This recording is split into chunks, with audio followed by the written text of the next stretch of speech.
Thank you very much. Please, may we be seated. Thank you, the Honorable Attorney General, for that very kind introduction.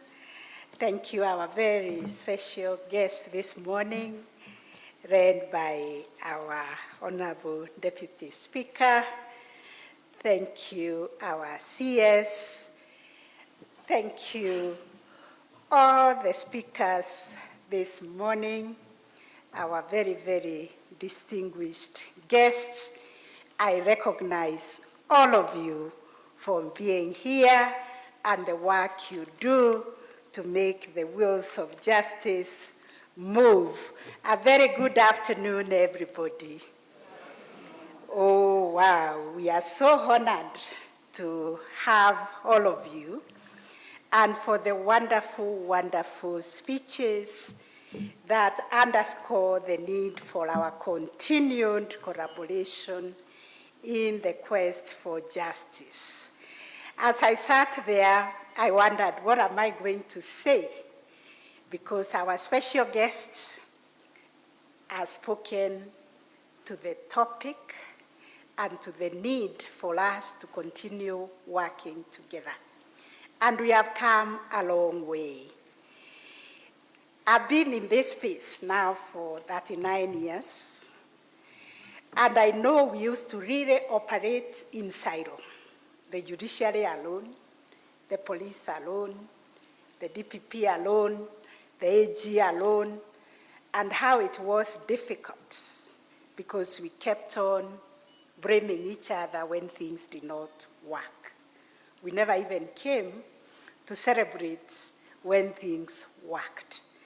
So allow me to appreciate all of you, our development partners, the Law Society, all the actors in the administration of justice, because you have all played a critical role to bring us together in a spirit of collaboration and coordination. And by, we are eliminating competition because we are realizing that we are all owning a critical part of this, we call it chain link, and it is always as strong as it is at the weakest point. And when one is at the weakest point, we are ready to recognize, like we have all recognized. Our weakest point is the fight against corruption in our society, and we must address it, all of us. We called you, our CS, as a special guest because we recognized what you did in Jukwaa ya Usalama. We always do it as the judiciary. You remember in January we had the Judiciary Dialogue Day. And at the Court Users Committee, we are always trying to bring everybody together. But what Jukwaa did was to energize the police, the chiefs, and everybody to take the rightful position at the Court Users Committee. And there they will be asking, why are things not working? So thank you very much for that, because that brought out the need for a complete Marshall Plan for the justice sector. It is an expensive venture for us to build those police stations, to build those courts. The other day, a young judicial officer was giving us our own experience of going to work in those courts where we do not have an infrastructure, and she has to walk with her high heels to a pit latrine with her tight skirt and her high heels. So, I mean, it's the same.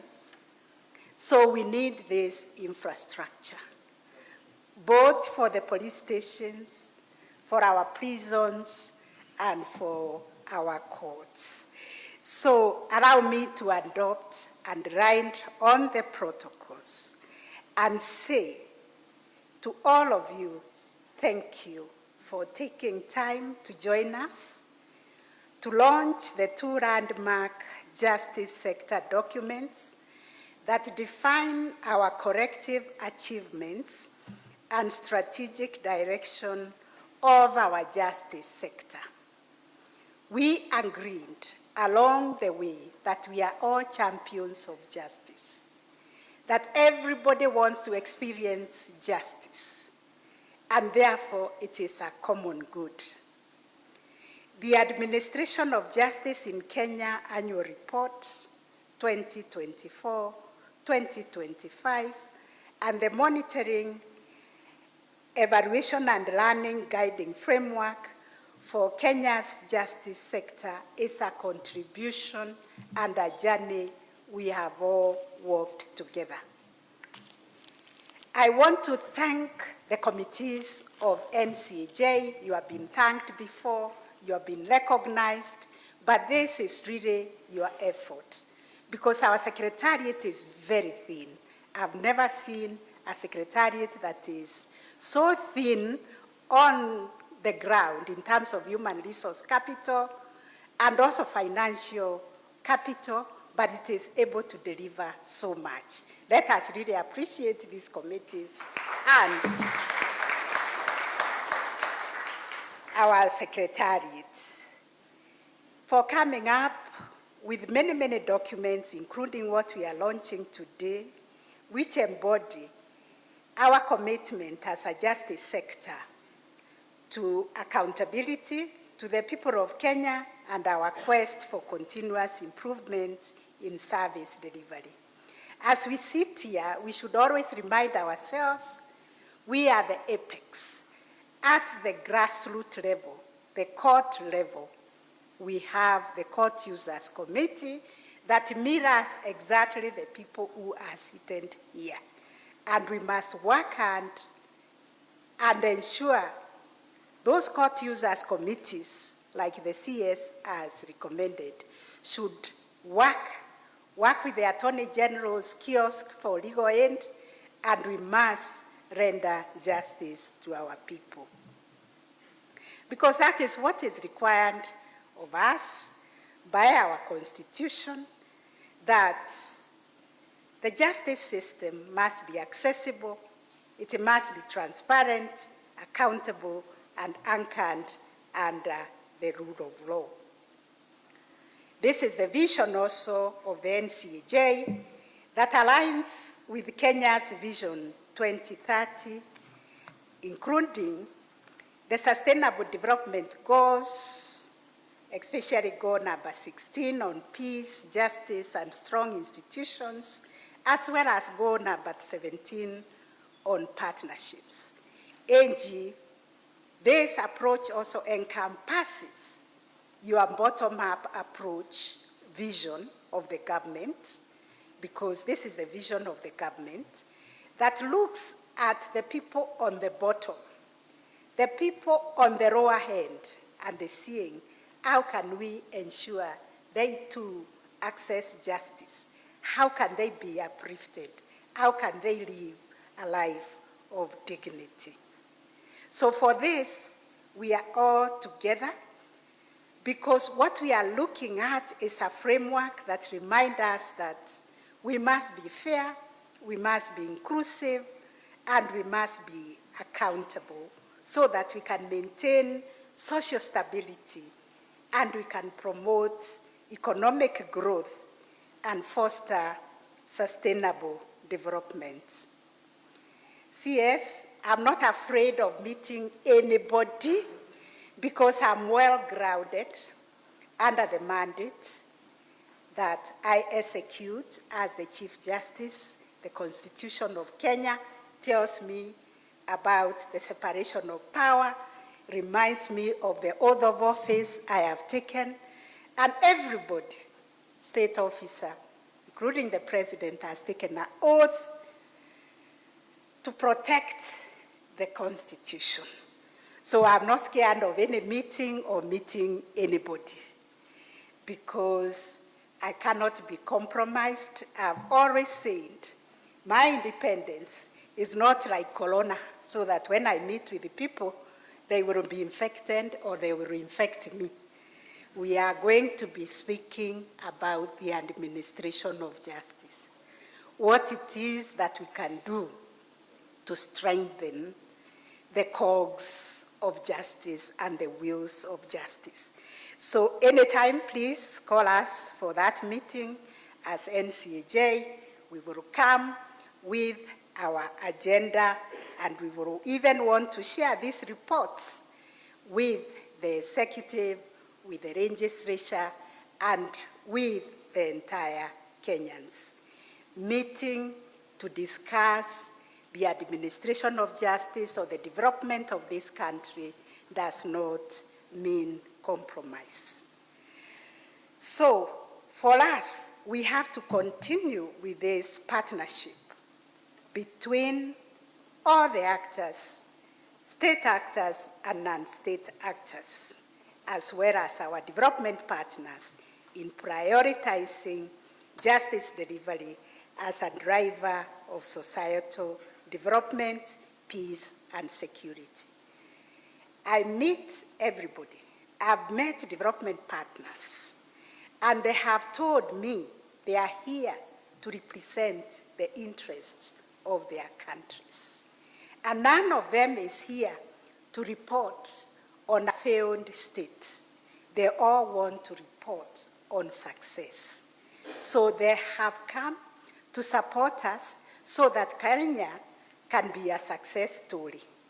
Kenya can be a case study for the rest of the continent where they come for benchmarking. And indeed, I have received in the judiciary many, many delegations coming to benchmark on one thing or another, including this collaboration within NCAJ, because they are wondering how they can have the court users committees, how they can have a children's month like we are in today, thinking about the children in the justice sector. How can they have a strategy that deals with the vulnerable, the SGBV, and the children? So we have many good best practices to share, and we are so grateful for our development partners because they have continued to encourage us.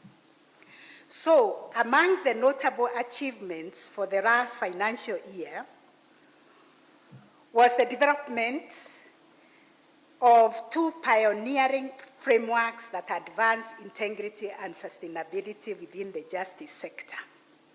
We want to remind ourselves of these two very, very pioneering frameworks: the Anti-Corruption Strategic Guiding Framework for Kenya's justice sector. For us, this marked a major milestone in the sector's collective resolve to combat corruption and economic crimes. The framework provides for a coordinated multi-agency approach for justice sector institutions to prevent, detect, and respond to corruption and economic crimes.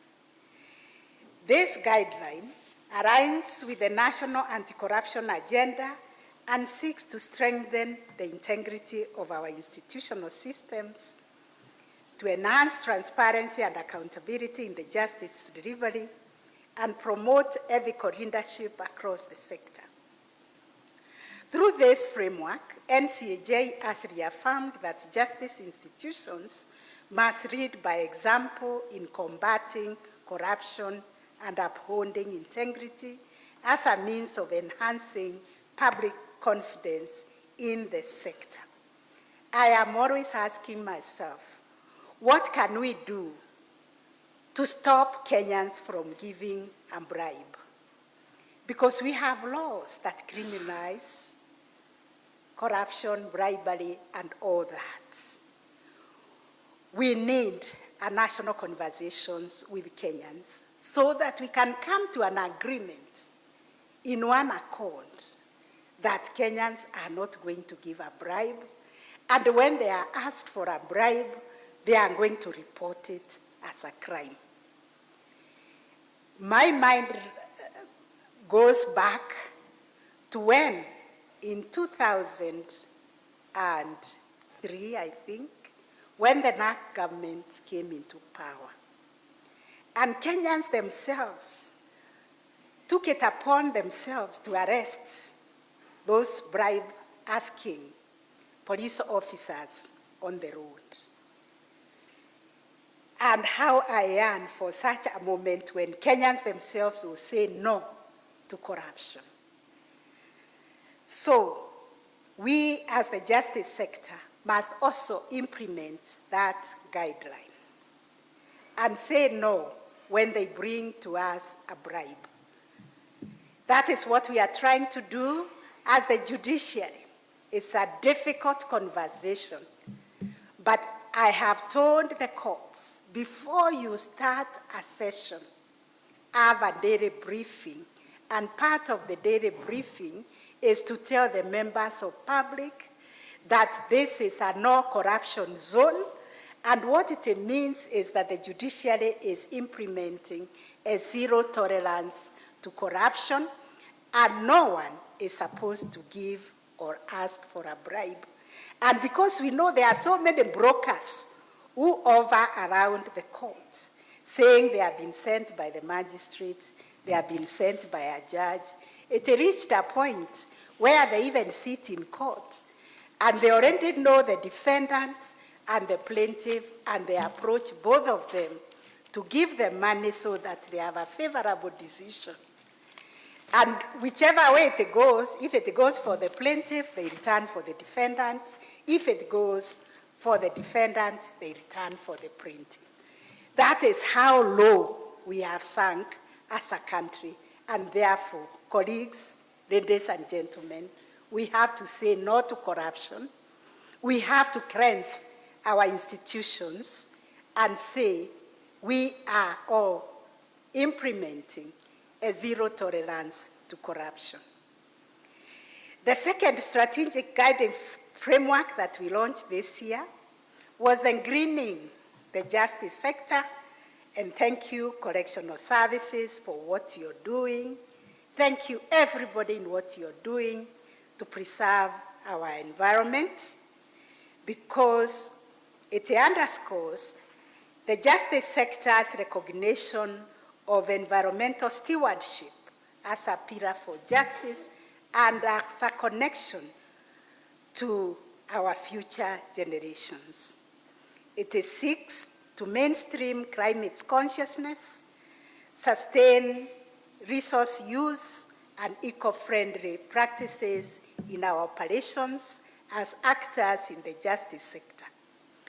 This initiative reflects the justice institution's broader commitment to intergenerational equity, ensuring that in dispensing justice today, we are also safeguarding the rights and the well-being of our future generations. The report also records significant strides in enhancing institutional capacity through investment in human capital, ICT infrastructure, and financial management. The report recognizes and acknowledges the efforts being made around the country by all the justice actors coming together as court users committees and grassroots forums that continue to bridge the gap between the justice institutions and communities. Through the court users committees and other grassroots forums, we ensure that we connect with them because we are serving them, we are their servants, and ensuring that justice is not a distant ideal, but a reality. As the Executive Director highlighted,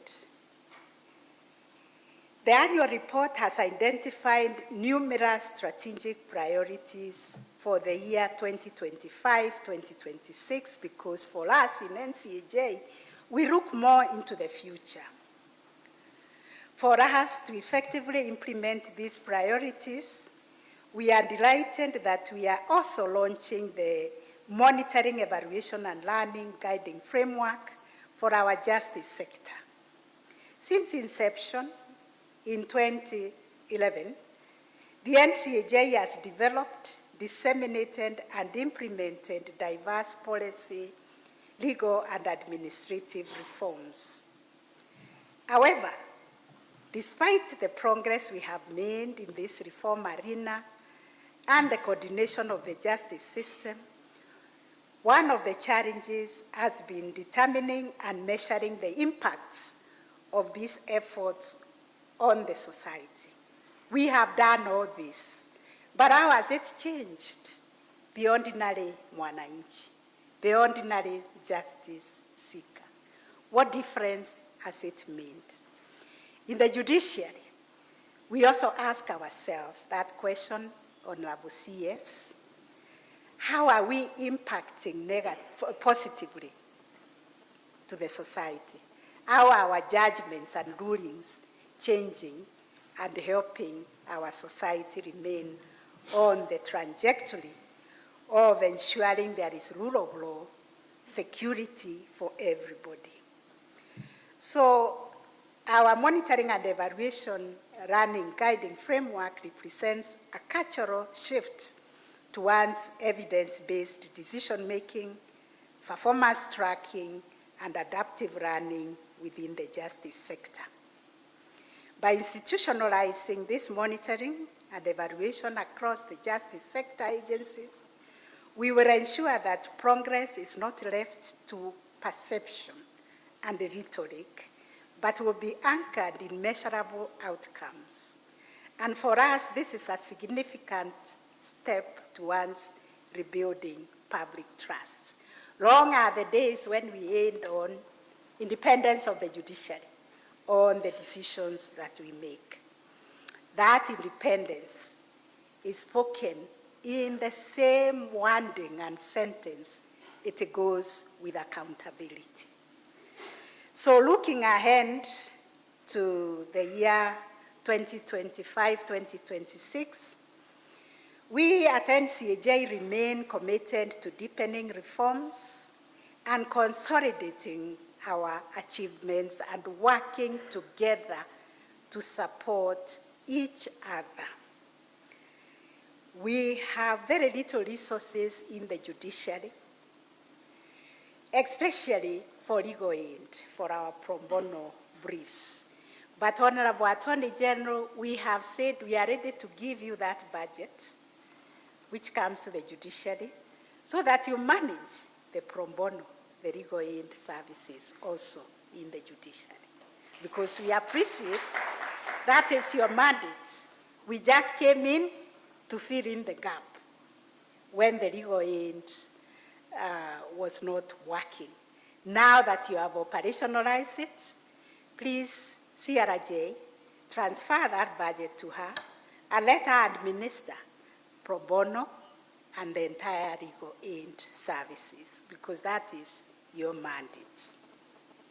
So our strategic priorities will include, among other things, upscaling the fight against corruption, and this I'm happy to note. The IG also, my brother, you are able to launch the anti-corruption committees within the police stations. It's a good step. Let us start somewhere. Digitize the OB so that we know the people who are being taken to the police station, they are recorded in the OB, which we can all track. And soon, you're also going to have a policy on the decision to arrest, like the ODPP, as a policy on decision to charge. We are talking about accountability, isn't it? So we are making some strides, and we are happy about that. We are working on the NCAJ bill,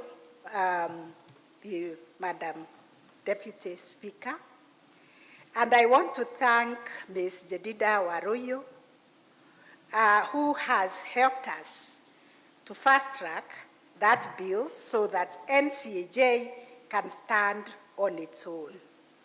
I can assure you, where we stand under the JES Act, NCAJ, we don't even have a budget.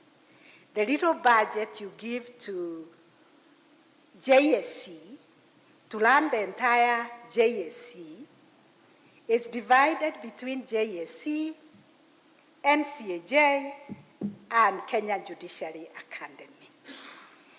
But thanks be to all of you, our partners, we've been able to get this far.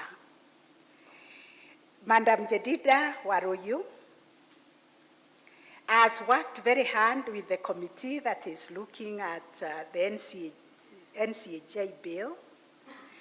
And I now urge the leadership of the National Assembly present to support us to have that bill passed so that NCAJ can have its own budget, can have its own structure and system that can be able to support all this work of coordination. When I look at the NCAJ, I actually see a ministry, a whole ministry on coordination. So, but without a budget. So please, National Assembly, also please consider, like Honorable Mogaka said, to pass the recommendations that we made on the Penal Code and the Criminal Procedure Code, which were already submitted for consideration by the National Assembly.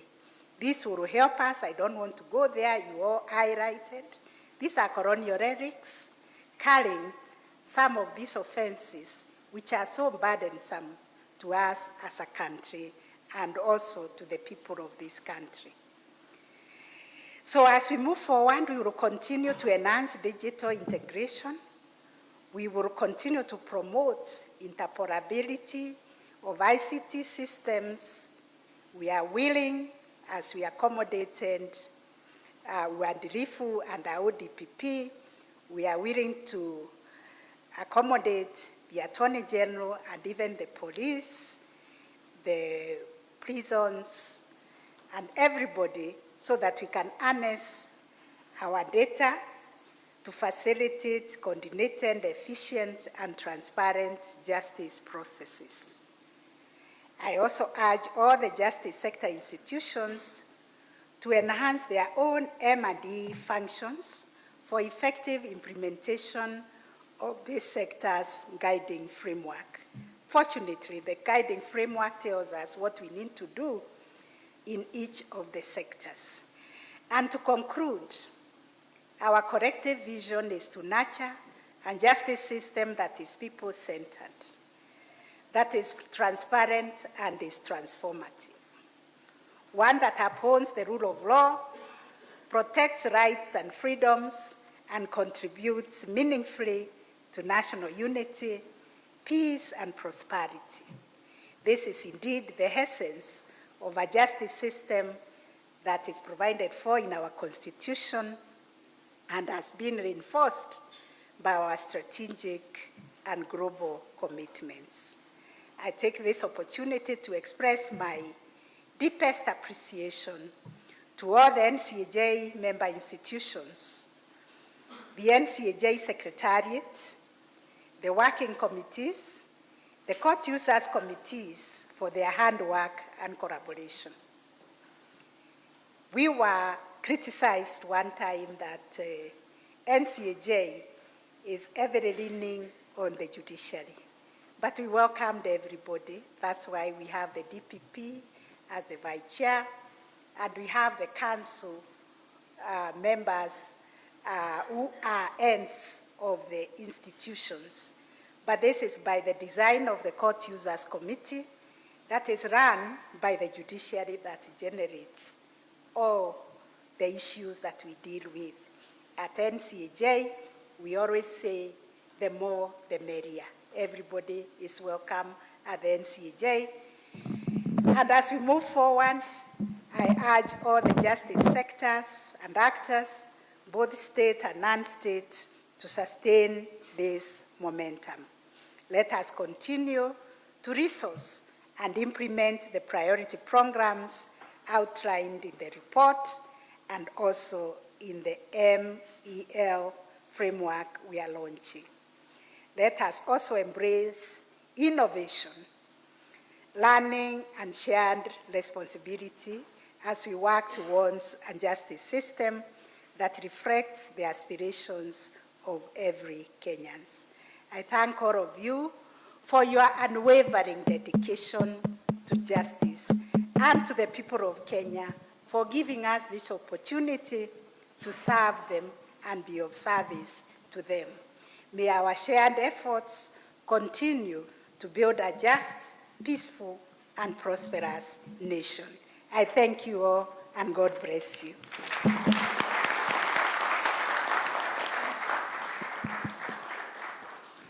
Hiyo makofi haijatosha, nataka tupashe. Kupasha ni ile tupashe, tumwagushie moja, mbili. Asante sana Honorable Chief Justice, asante sana our special guests, asante sana council members. We are indeed